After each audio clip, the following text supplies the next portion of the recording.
Welcome to Sister to Sister Pods. Tonight we have a very special guest joining us. And before we go ahead and introduce our guest for the night, I'm going to say a few things here. So today we're going to be talking about entrepreneurship.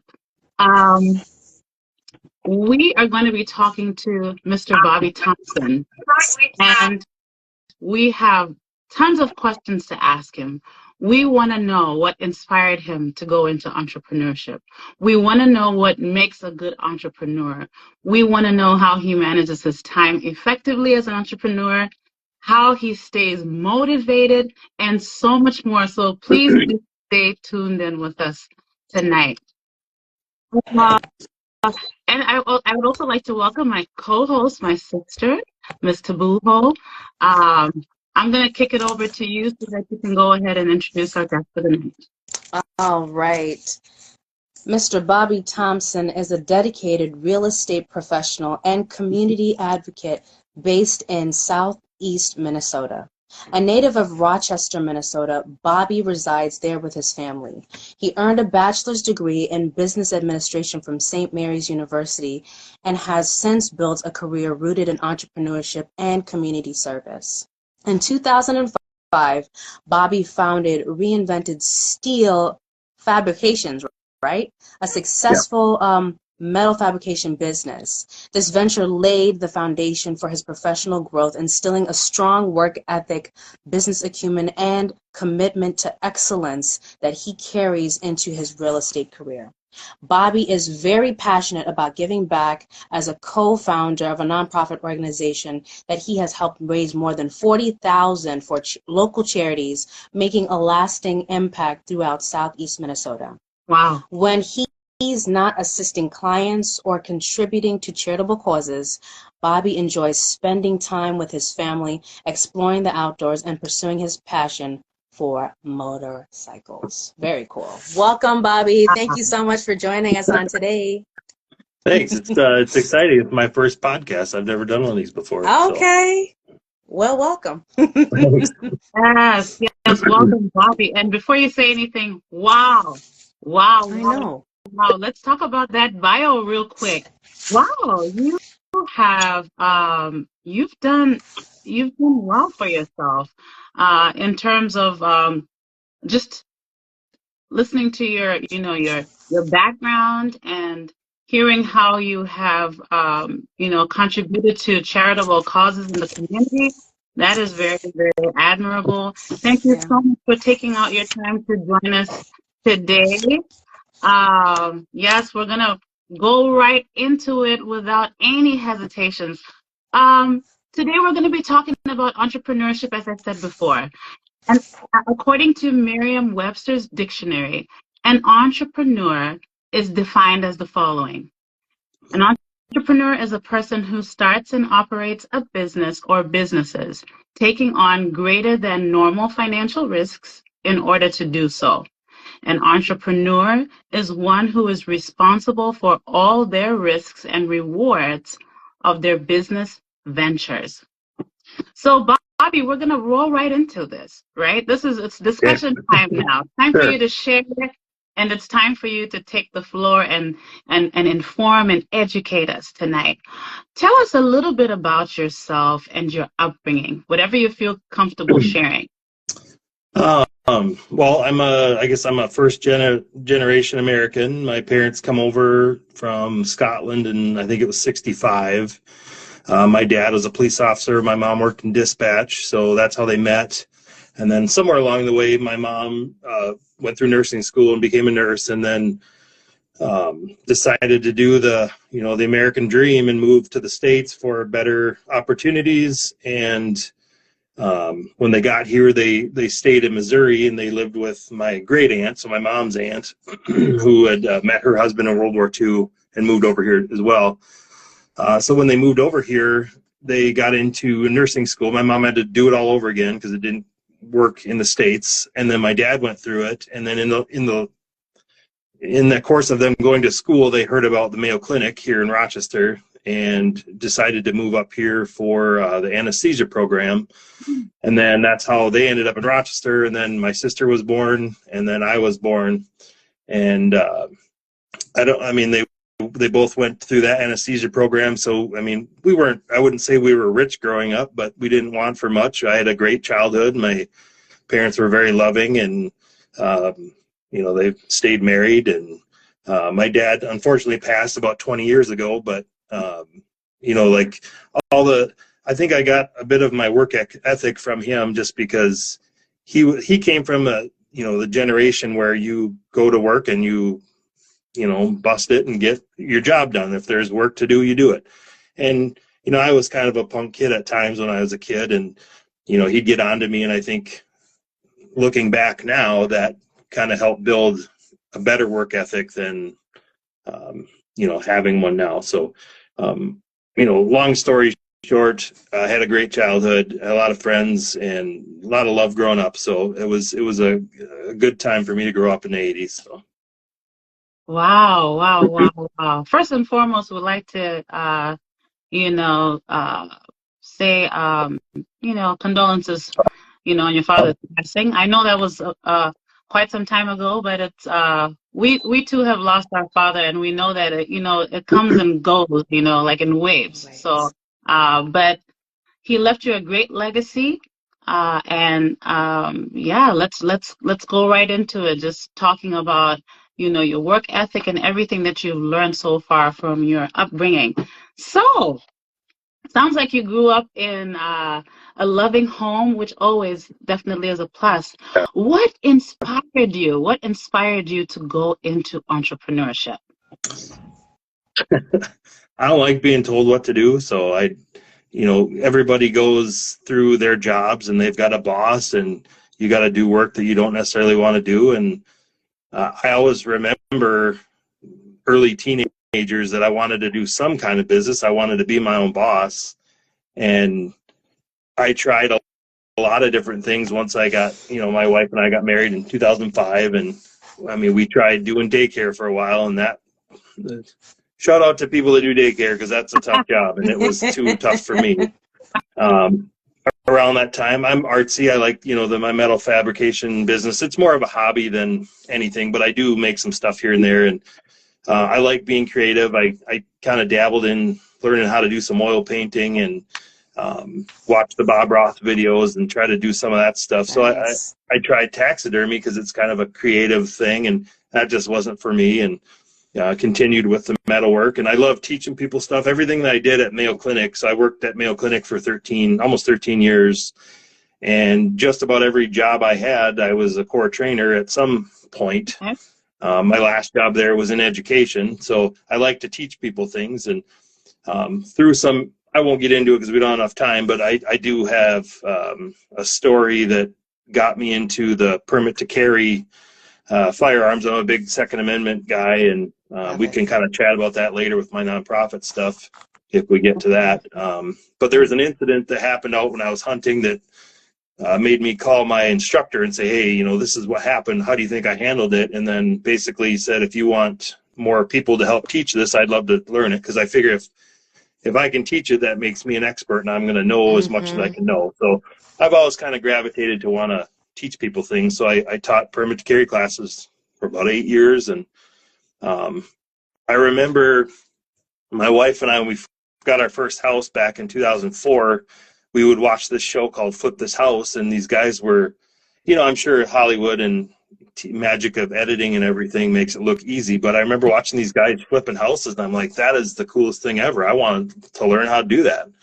So that's what really kind of got me interested in real estate. And then, I looked at becoming a realtor about 12 or 15 years ago, and my kids were real little, and we didn't have any money, and I didn't have time to get away from my job to do the courses to get all this stuff done. So I just kind of let it go. And fast forward now, with working at Mayo and getting my bachelor's degree done and being able to climb the ladder a little bit there, it afforded me to make more money. And then my wife and I bought our first rental property in 2022. So we did the Airbnb thing. We had it like a minimum stay of 30 days. So we kind of didn't do the short term, but it wasn't like a full long-term rental either. But that's kind of got me into the real estate business. And then when I moved to my last job at Mayo, I met a guy who's actually watching. Hey, Alex, how's it going? I see you around there. Team Ramrod. He and I, we just hit it off right away because he was the other education guy. And our first conversation was real estate. And every day at work, we were talking real estate. And he was in the process of getting his license. I had just bought our first rental. And so we clicked real well. And he kind of talked me into getting my license. And I said, all right, let's do it. And then that's where I met Gene, was in one of my classes, in real estate class. And we just kind of connected and, exchanged info to keep in touch with, if I had leads going up to the cities, I would forward them on to her. And anyway, I decided that one day after a break at one of my classes for real estate, I had talked to one of my instructors on lunch, and he's like, if you can do it full time, you'll do better. And I felt the same. And on a break later that afternoon, I was scrolling through Facebook, and I saw a post that a friend of mine posted, and it says, you only regret the chances you didn't take. And I thought, well, that's my sign. I'm done.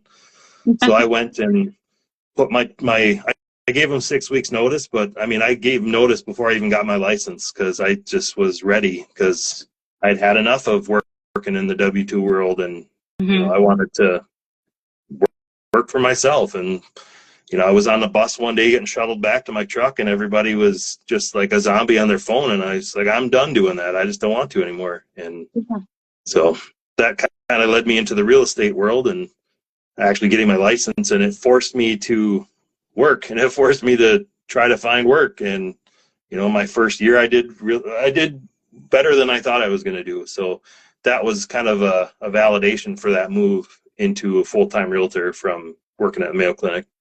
And nothing wrong with Mayo Clinic. It's a great place to work, and it actually helped me get to where I'm at now. But I was just ready to be on my own and running my own business and making money doing something that I really enjoy. So. Wow. You have laid out the floor for us to just go right into you giving us more and more information.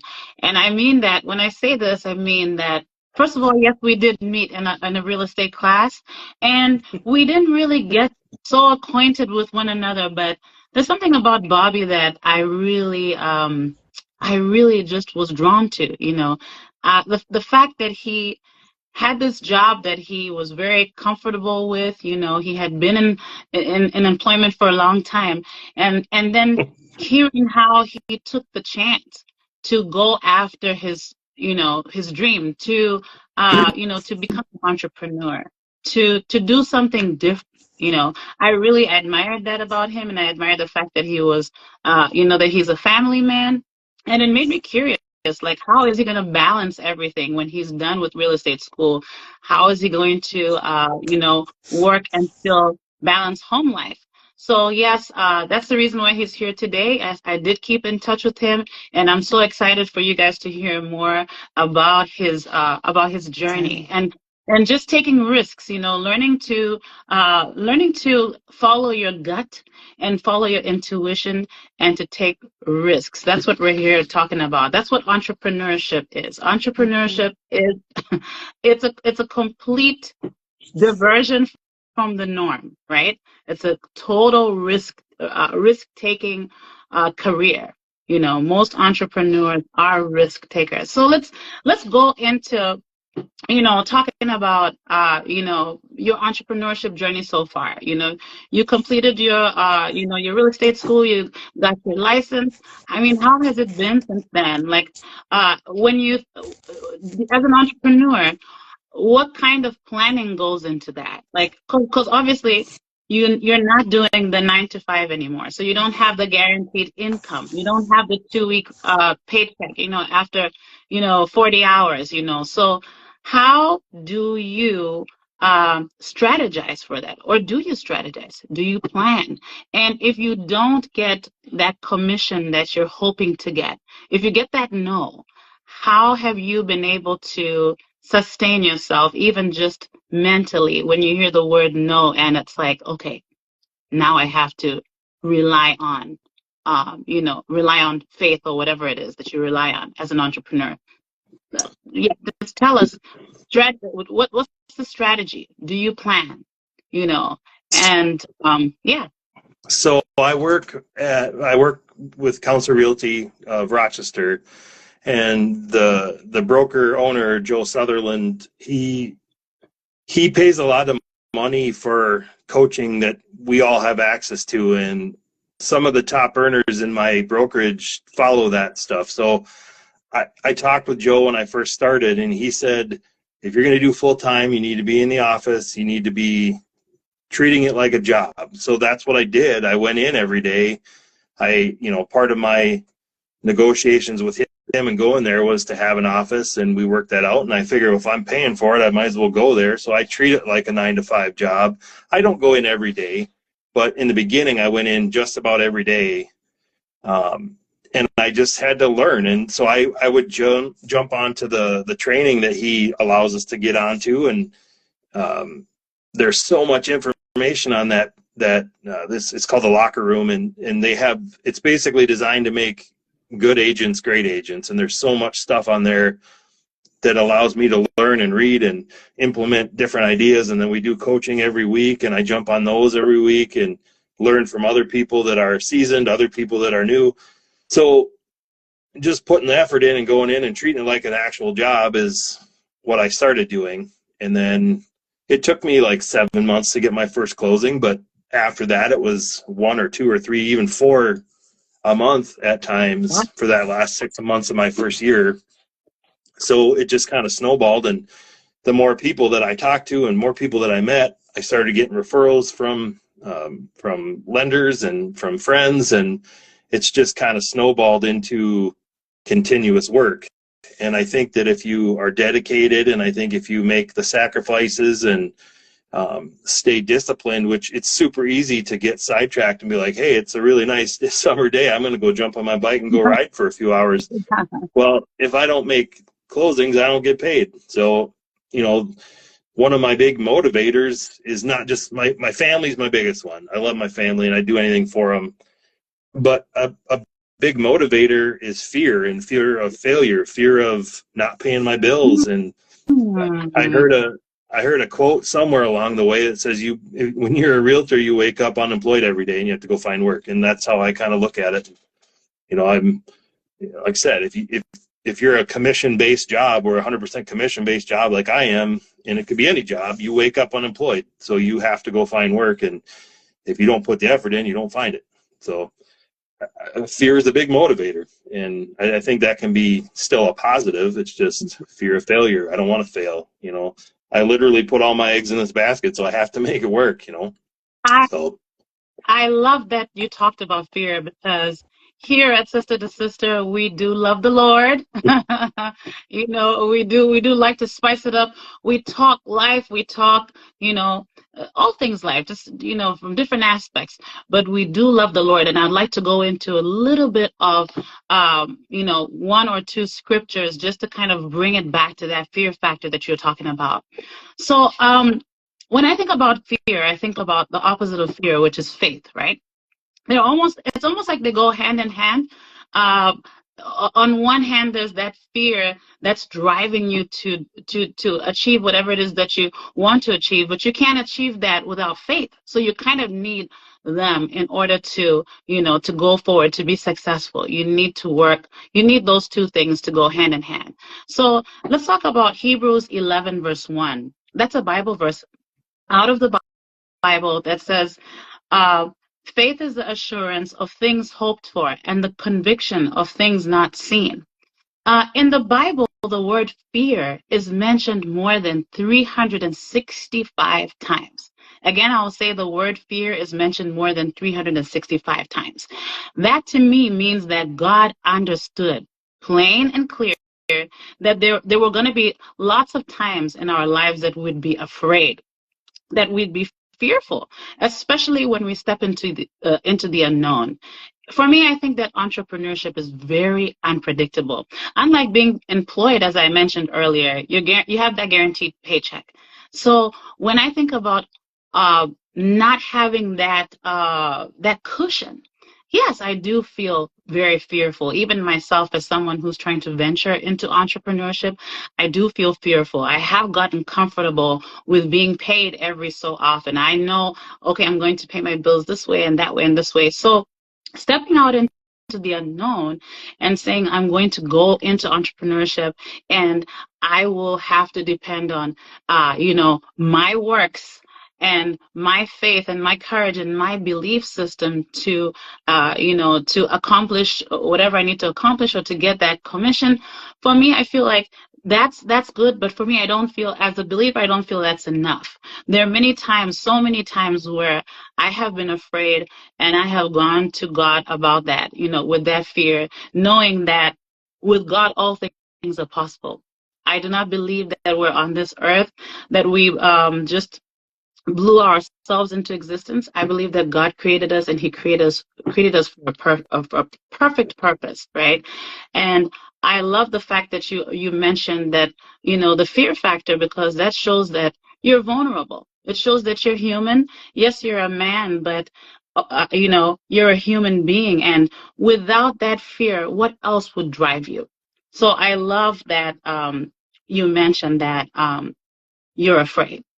I know that sounds kind of weird, but I do like that because it humanizes you and it gives us an insight into the fact that regardless of your fear, you're still driving into your destiny. So I'd like to kick it off over to Tabuho. She has a few questions for you as well. Sure. So Bobby, how would you define success? Well, I think that, there's a lot of different levels of success because, like, I feel like I'm successful in being, a son and a father and a husband. And I'm still working on, I have a level of success with this new career that I've been, just over a year that I've been doing this. Nice. I'm not at the level that I want to be at, which will help motivate me and drive me to get to that point. But I think, it's probably success is probably depends on each person, like what you feel is successful, whatever, I might not, and vice versa. And so I think it's just, if you're a goal setter and you write them down and you strive to meet them and, be intentional about it, then you're going to succeed. And I think one of the best things that I've been told and learned is I'm a problem solver. My job is to advise people, and I want to help you solve your problem of either needing to sell your house or buy your dream house or first investment or whatever it is. And if I treat my business like my goal is to help somebody else, then the money will come because people will want to work with me and, see that my intentions are to get people where they need to be. And and that goes with any entrepreneur business in sales or whatever it is. If you treat your job around helping people solve their problems, you'll get paid. So. You went right into the next question. And I love that because when doing research, it was talking about how entrepreneurs have a different perspective. They don't look at problems. They look at solutions. How can I fix that? How can I assist? So Bobby. He was preaching, all right? Bobby was preaching. We're here. And I think one thing that helps with people to be entrepreneurs, that I would imagine a lot of them have this open mind of, like my wife, not that she couldn't be one, but she's very, she has to know what we're doing 3 weeks ago. I know what we're doing tomorrow. Well, I'll figure out how we're going to get there tomorrow. Cross that bridge when I get to it. I try not to worry too much about stuff, and it drives her nuts because she's a worrier and she worries about worrying, and she always jokes about that. And my To your my wife. thought is like, I've got this end goal, or I've got this, if somebody says, hey, can you weld this thing up and make me this? Well, I look at their drawing, I'm like, yeah, I could do that. I have to figure out how to do it, but I can do it. I just got to figure out how to do that. So I think having an open mind and being a little more of a risk taker is what's going to drive a lot of entrepreneurs to be successful. And I would assume that a lot of people are like that. And I actually had a conversation with, so Jake Dixon, he's the guy, he's the CEO of the locker room training. And he did a post one day about, am I happy? And he wanted to answer that question. And I thought his answer was spot on, because I finally heard it from somebody else. And basically he said, yes, I'm happy as a father, as a husband, but I'm not satisfied. I always want more.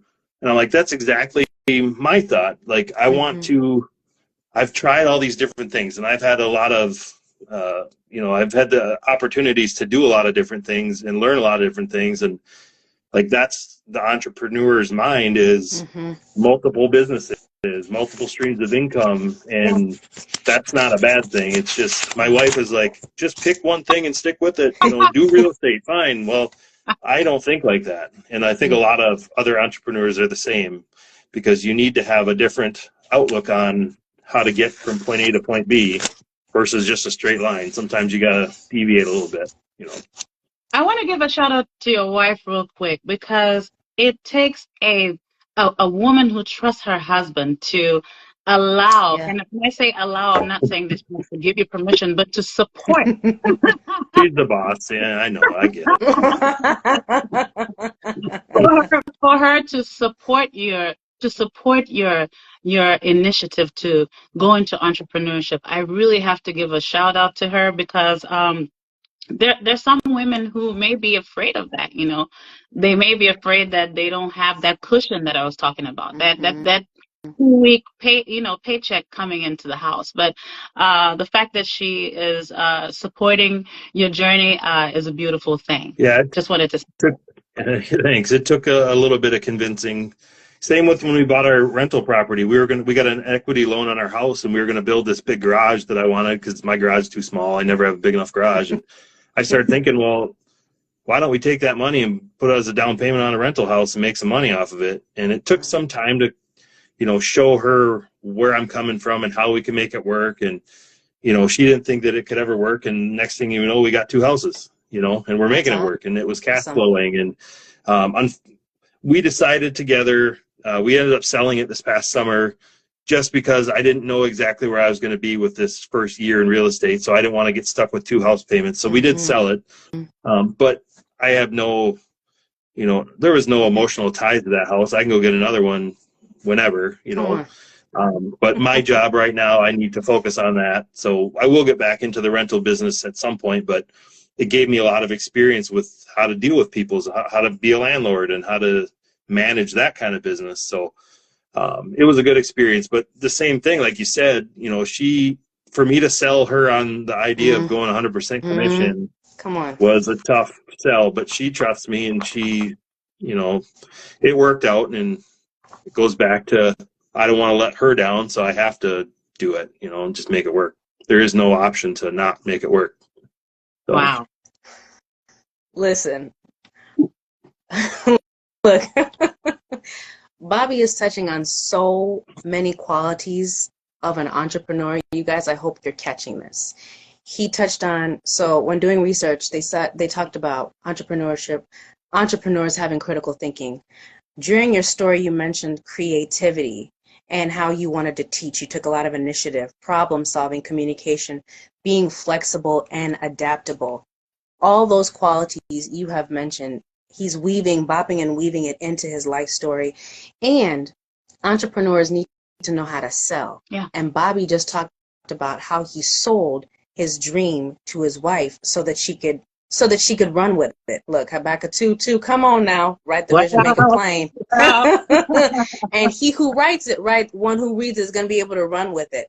Look, Bobby, you doing some Bible right here. I don't know. I don't know what's going on here. I don't have a whole lot of experience of that, so I mean, that's cool. Look, you'd be surprised. Let's play this back and check out Habakkuk. But honestly, talking about entrepreneurship, you're touching on the qualities, and it's so important. And I think a lot of people are afraid to step out, but if you listen to Bobby, he's already got all those gifts and talents in him. It's just about exercising it. Now, you mentioned we talked about creativity. Tell us about your nonprofit and your other community initiatives. Yeah. So, like I said before, I'm a big Second Amendment guy. I believe in our Constitution and our Second Amendment rights to keep and bear arms, and that's kind of a touchy subject with some people. And I'm also really passionate about motorcycles, and I wanted to start something that combined those two passions. And I won't get into all the politics of the motorcycle world, but it's tough it's tough to get it started, to have an organized bike organization. We'll just call it that. Very cool. It's tough depending on where you are in the country. Minnesota particularly, it's pretty hard to do.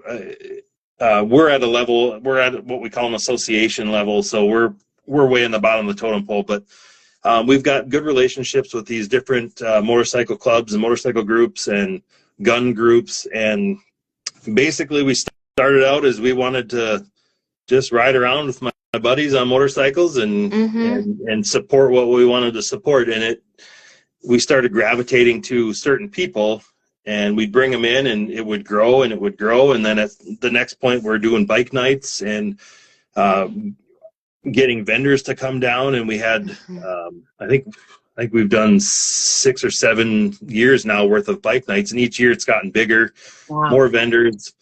But we wanted to keep growing, but we didn't really know how to do that. And one of the venues that we were at said, well, we're a nonprofit and we can't really play ball with you unless you're a nonprofit. So we said, okay, let's become a nonprofit. So we went and figured out how to do that. Love it.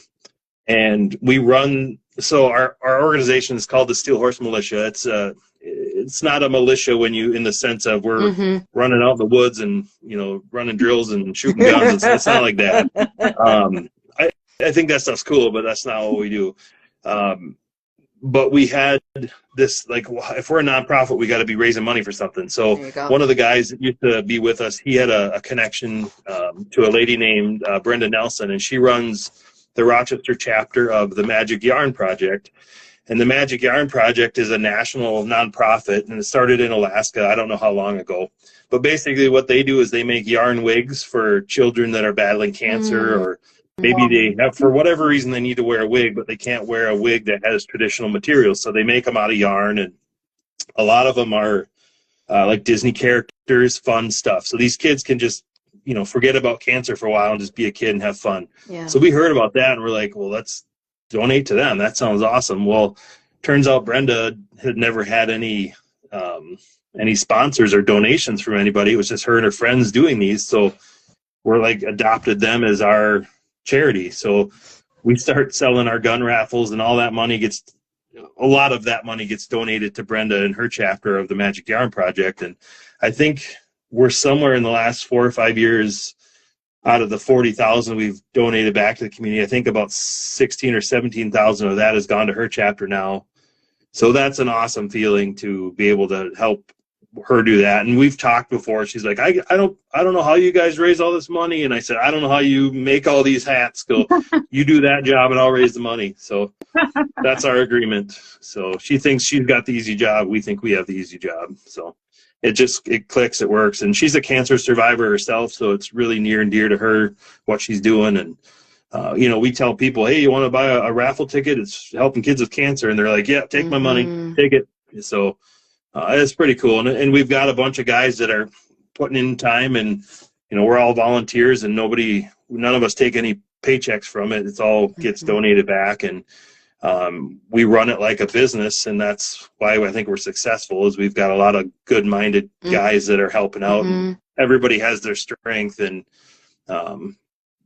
it's just we figured out the recipe to make it work. And I got a good crew of guys that are, I can't take credit for it all. We're all putting in the work, and at the end of the season, end of the riding season, it's long hours. We stop in September, and then October's monthly meeting. We're planning for next year, so we don't ever stop planning. Love that. And it's just, we're always doing something with it. So it's a lot of work, but it's really rewarding when we get to donate those big thousands of dollars of checks and to people. So that's pretty cool.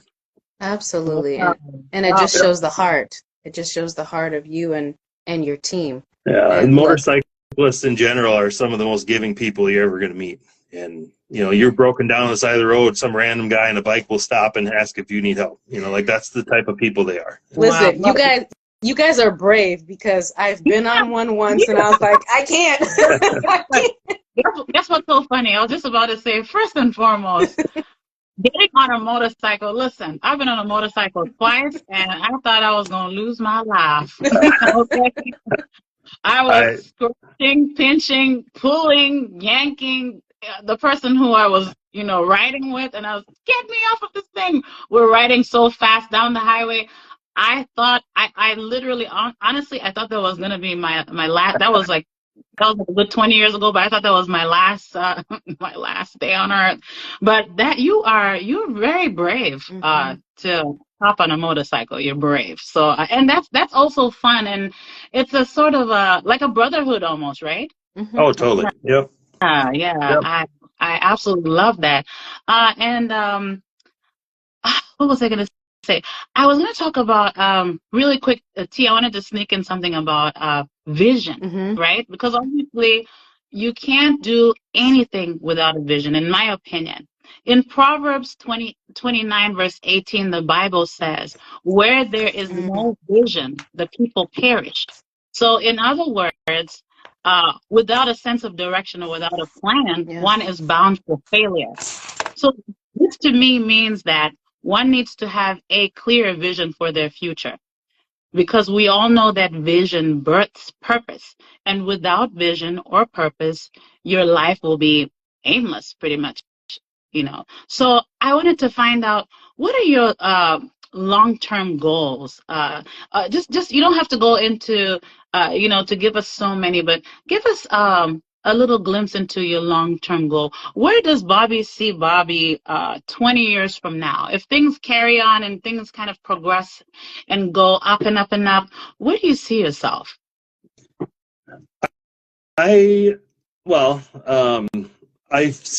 saw this meme one time, and it says, build a life that you don't need a vacation from. So that's my 20-year plan. I want to be wherever it is I'm supposed to be, my wife and I, and, you know, whether it's here or up north or out west or wherever. I have family out by Colorado and Utah, and we've been out there a few times, and I love the mountains. I love being out there. I love the climate, everything. It's awesome. And I could see myself going into a life where I'm living in a little cabin with my wife and just the trees. I mean, to me, that's awesome. So basically, what's that? What about McLean? McLean both my boys, I think McLean for one, he would up and go with us in a heartbeat. He loves it out there too. So if my boys want to go with, then they can come with. But okay. Who knows? I don't know where I'll end up, but I do want to have the life where I just enjoy it. And if I can build a business to where I can work a little smarter and not so hard, it's going to get me there that much quicker. And, you know, one of the agents in my office, she talked about how she's got half her business is referrals. Well, she's been doing it for 5-6 years. And, you know, like, that's a great idea, because that's back to the work smarter, not harder. And, you know, the more I meet people, the more relationship I have. Hey, we had a great experience working with him, and they'll send me their friends and family. And, you know, then I don't have to prospect as hard, or I can focus elsewhere in my business to, you know, make money and make a living, and or work on other businesses, and, you know, frees up my time a little bit. So I guess that's kind of my plan, is just living a life that I want to live. Nice. Bobby, you touched on, look, I like how you're tying into every question with your keywords. You've got great transition, by the way. Look, public speaking might be your thing. Yeah, if I know what I'm talking about, I don't have a problem talking about it. That's no problem. If I don't know what I'm talking about, it's not a good idea. How do you balance, like, work and your personal life? How does that look? I love that. How? I mean, Look, besides the fact that you're bopping and weaving. I mean, there's been days where I'm stressing out about whatever, and not too long ago, my wife is like, "You need to get out of here and go do something." And I said, "I'm going for a ride." And I just you clear your head, and I love riding at night on a country road. I worry about it more now that I have a family and kids. But when I was 18, 19, a 2-lane country road at night on a motorcycle was like heaven on earth for me. It's like you can clear your head, and I don't have any radios or anything on my bike, so it's just the motor and the wind. And man, it's if you're not into motorcycles, if you're into motorcycles, you know what I'm talking about. Yeah. So that's one thing. This time of year we can't do that.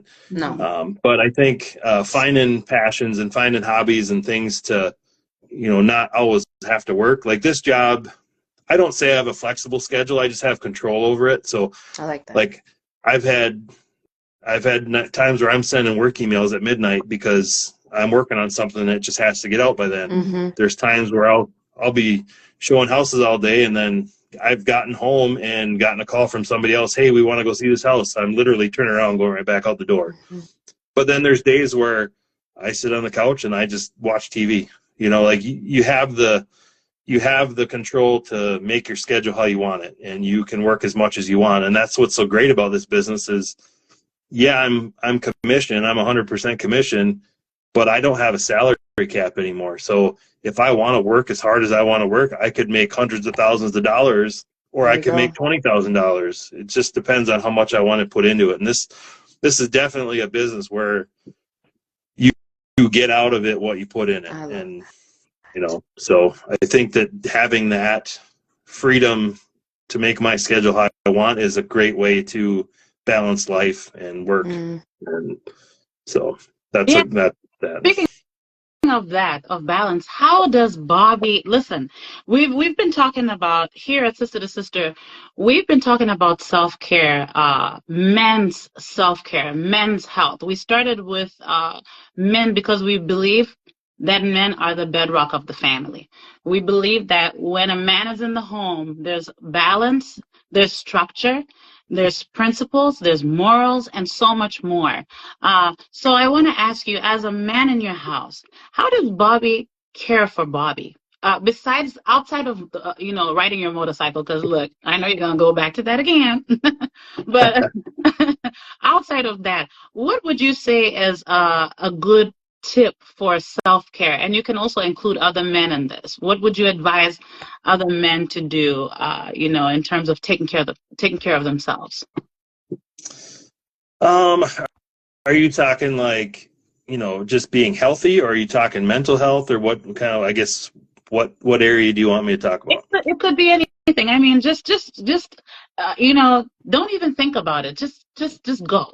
Anything that you think that would be a good way for a man to care for himself. As a father, you have so many responsibilities. You have to wake up, take care of the family. You have to worry. And I know, of course, wife does a share of worrying as well. But as a man, a lot of these things are on your shoulders. So how would you talk to another man and say, hey, here's a tip that, you can kind of wind down with this. Just go. Well, I think, my wife and I, we're married. We've been married for going on 20 years. And I think communication is key to anything. So same with business, same with relationships. I've got buddies that, they're a bunch of biker buddies that, we're tough guys. We don't talk about our feelings, but when you need it, they're there, so I think just being able to be a little, so I don't know if you guys are familiar with this Enneagram system. It's kind of like it's your personality and how you work with other people. So when I learned about that, when I took the test, I was a number 8, and number 8s are like the protector. They're the front lines for their team or their crew. And like a number 2 is the pleaser. They want to make sure everybody's okay and they're taking care of everybody, and they put themselves last. And this whole system is to learn how to work with other numbers, other people, and their ways. And I think being a little vulnerable at times is good, because the eights, like what I apparently am, you can be vulnerable, but you don't want people to see it unless it's your people. Yeah. So like, you got some close friends. I got some guys that I would call brother that I'm not related to, that I have those guys that if I need to go vent on something or get advice on something, just being able to talk to them about it and them being there to, hey, listen, and just listen and help, give me advice. And, I don't know everything. And I think having people to lean on from time to time is a good way to help. So I don't know if that answers your question or not. So. Yeah, it could have been anything, and that absolutely worked. Yeah, worked. Vulnerability is major, and we've been talking about how we would love to see more men be vulnerable, because then we kind of know how to help you. As here at Sister to Sister, we are your sisters as well, newfound sisters. Because hey, Bobby, your brown sisters at that. because you know what, life is no man is an island, you know what I mean? And when you go to people with openness and with ease and with vulnerability, that's exactly what you're going to get back. So we as women, we cannot support men, our friends, our brothers, our uncles, if we don't know how to support you guys. So it's great to hear someone talk about being vulnerable, and as tough and as manly and motorcycle riding as you are, you can still kind of go and lean on the other side when you need it. So that's totally awesome. Back to you, T. Bobby, I need you to touch on your LLC, because I did see some of your work. So how did you start that, and how's it going? And also for future, come on, we're here to also promote you for future customers, prospects. What is it? Aha, Reinvented Steel metal fabrication business. Can you talk about that? Sure. So I'm, a big motorcycle guy. When I got, I think I was 21, 22, I decided to go to Florida to the Motorcycle Mechanics Institute. So you go to learn how to work on motorcycles. Cool. I took the Harley Davidson program, and that was when I come home from there. I got a job in a dealership in La Crosse, working in the service department, and I'd come home on the weekends, and I was driving around one day, and I thought, I want to have a business. I want to do something. I want to work on motorcycles. I want to do something, but I don't know what to do. And I kept seeing these big, they're like, I don't know, 1/2 inch or 3/8 inch metal hearts in the people's yards. They're just like iron metal hearts, and they hang little baskets or flowers or whatever from it. And I'm like, man, these things are everywhere, and I could make that. I don't know how, but I could figure it out. It can't be that hard. And when I was in school, one of the jobs that we had to learn was welding. We had to run a little weld bead around a part, and it would shrink it up and allow us to pop it out of the engine. And I knew what welding was, never done it before, and I was just fascinated by it. I thought it was the coolest thing ever. So I literally went out. I went to Sears when I was in Florida, and I went and bought the cheapest welder I could find. And I was living in an apartment, and I brought it home, and my roommate was like, "What are you going to do with this welder?" I'm like, "I don't know. I'm going to learn how to use it." So I started welding on we lived on the second floor, and one night it was like 7, 8 o'clock at night, just kind of getting dark. And there's me on my porch welding stuff, and sparks flying everywhere. And the next thing I know, the next day I go out in my front door, there's a notice saying, if you don't stop welding in your apartment, you're going to get evicted. So I thought, well, I better not do that anymore. So fast forward, I come home, and I had a little welding experience by that point, and I saw these metal hearts. So I was getting my truck worked on at this garage one day, and I look across the road, and there's this business that said Wrought Iron Handicrafts. And I'm like, well, I got to wait for my truck. I'll just walk over there and ask them, it's like, how do I get into making stuff? Well, it turns out that this is a company that sells a lot of these tools that allow you to make different metal things.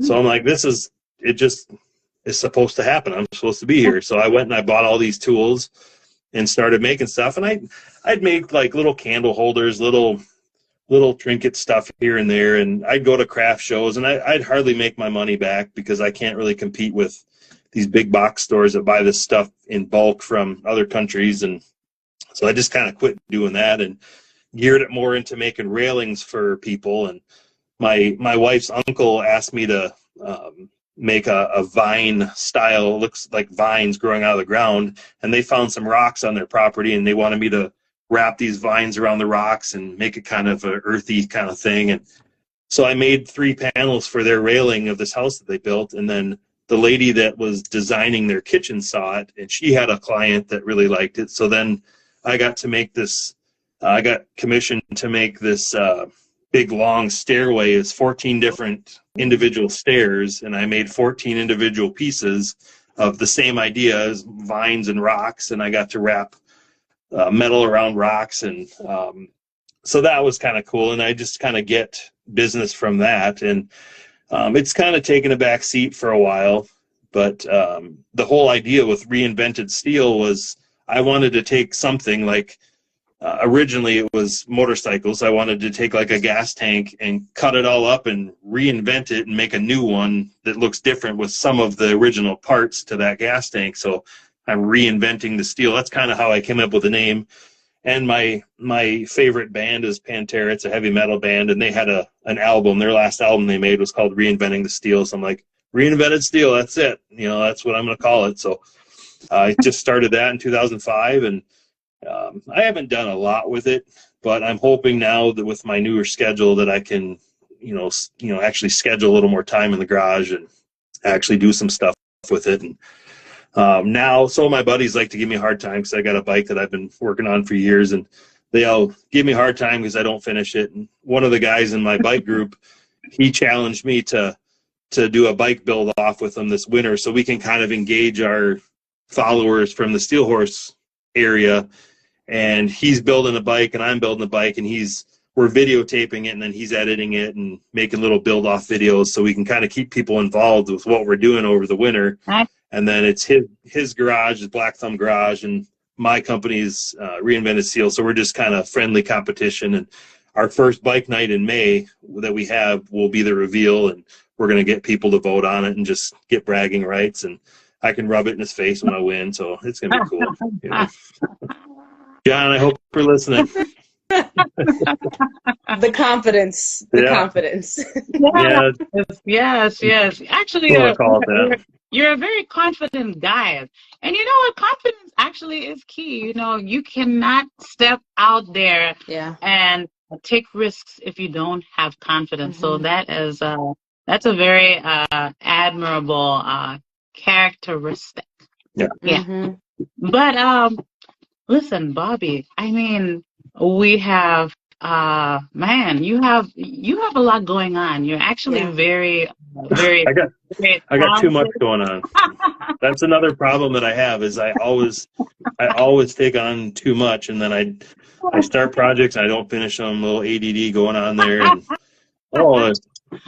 I was out deer hunting with my son last year, and I was sitting across this river from this truck that was all in parts on a trailer, and I took a picture of it, and it was an old truck from the 50s, and I took a picture of it and sent it to my wife and said, "Hey, I just found my next project I'm not going to finish." So she's like, "No, you didn't."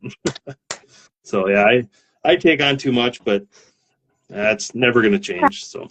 Yeah, you know what? Honestly, everyone is different, and whatever works for you works for you. You know, that's your sauce. That's your secret sauce. So as long as you're progressing, and like you said, I like what you mentioned about, the intention behind your entrepreneurship, you wanting to help people, because when you go out with an honest heart and with integrity, everything else just lines up, just kind of lines up. The money comes with it, the support, because when people love to be supported, they love to be assisted, and they love to be helped from a genuine place. And because you are, that's the place where you're coming from with your business and with your initiatives, you're definitely going to thrive. There's no doubt about it in my mind that you will thrive and you're going to go far.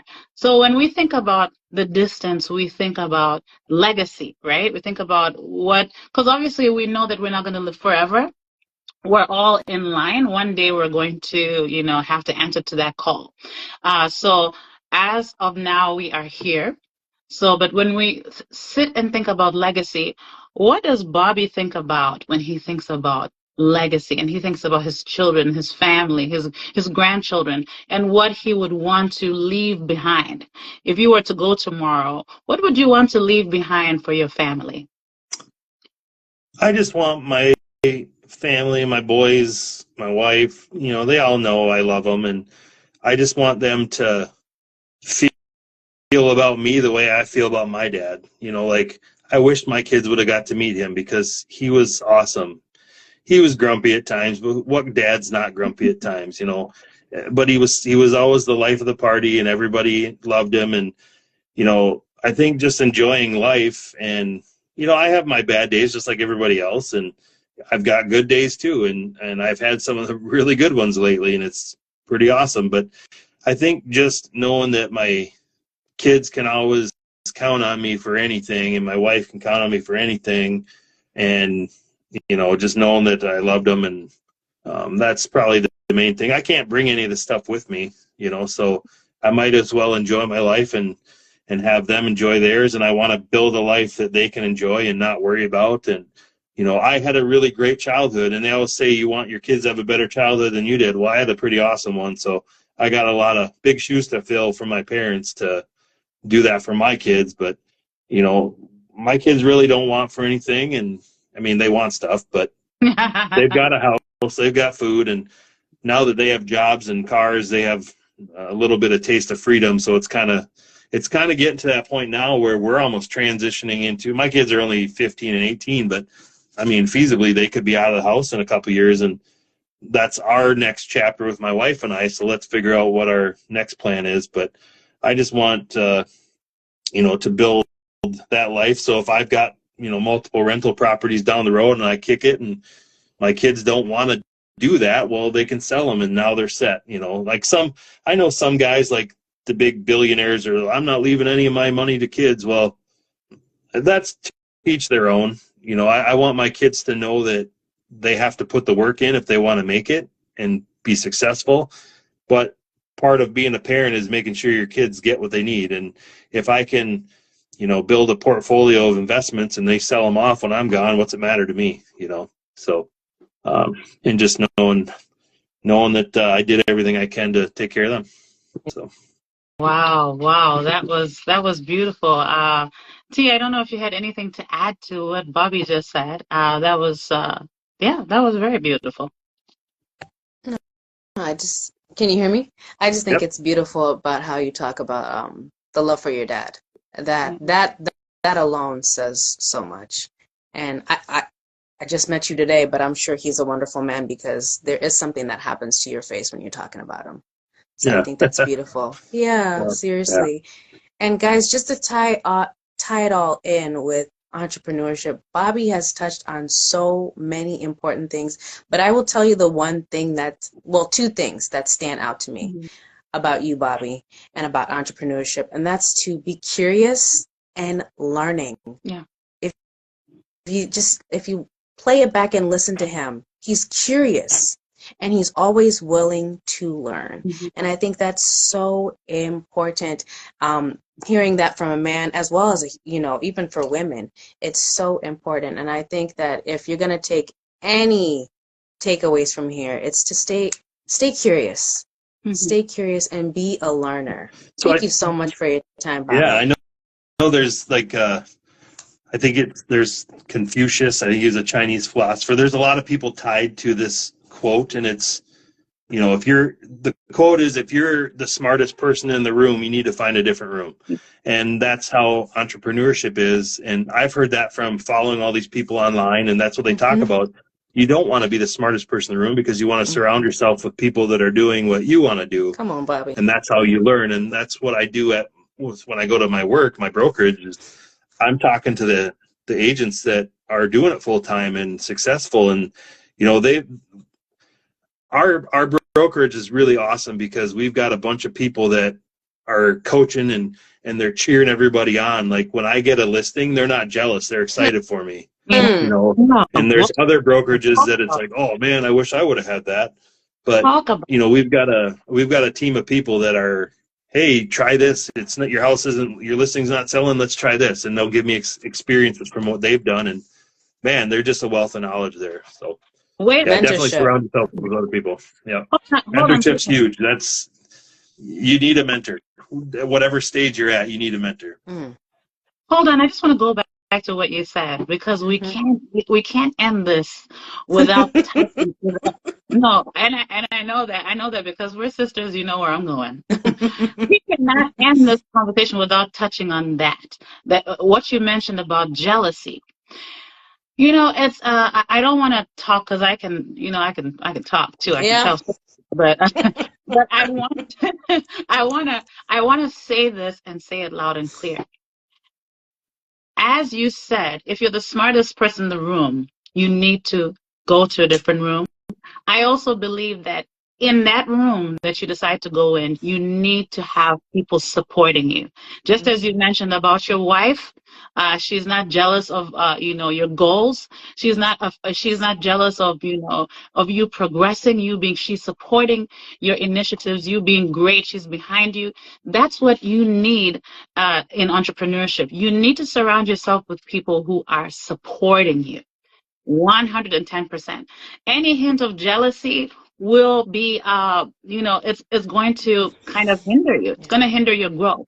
You need to surround yourself with people who can tell you when you're slipping, who can tell you when you need to do better, who can check you, pretty much, put you in check, as we would say. So I just want to say, I love that point. I love that point that you are in a brokerage where people are celebrating your success and not hindering you from succeeding. Yeah. So yeah. Bobby, oh my goodness, look. You're a talker like me and my sister, look. Yeah. I was like, look, we have to look. I wish we could go on all night, but we're not going to do that for the people's sake. Listen, the grass has been so green it turned brown. Come on. Yeah, because when Bobby started talking, I was like, "Oh, Bobby, are you sure you're not one of us?"